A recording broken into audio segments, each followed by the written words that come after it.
విరాట స్వరూపం రాహుల్ గాంధీ. విరాట స్వరూపం అని ఎందుకు చెప్తున్నానంటే, అన్న గురించి మాట్లాడుకునేటప్పుడు జర కూర్చొని మాట్లాడుకుందాం ఫ్రెండ్స్. ఎందుకు చెప్పాలా, పెద్దగా ఉంటుంది పంచాయతీ.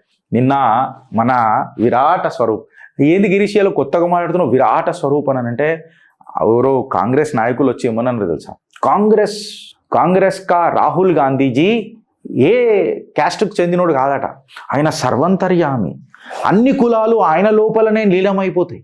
అంతా ఆయన.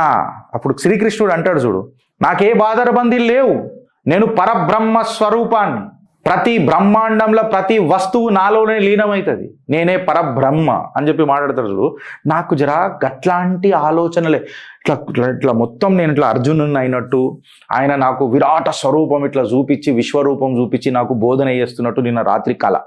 ఆ కళ పడుతున్న టైంలలో ఏ గిరీష్ అని ఎత్తి మీద ఇట్లా ఈయన కొట్టిండాను సుధాంశు త్రివేది. ఏంది సార్ గట్ల కొట్టినావు అంటే, నువ్వు గట్ల కళ అంటున్నావు ఏందని అంటే, సార్ కృష్ణ పరమాత్ముని రూపంలో విరాట స్వరూపం మన రాహుల్ గాంధీ చూపిస్తున్నాడు సార్, అందులో తప్పేమున్నది అంటే, ఎందుకు చూపిస్తున్నాడు అంటే పార్లమెంట్లో జరిగిన సంభాషణలో చెప్తున్నా నేను.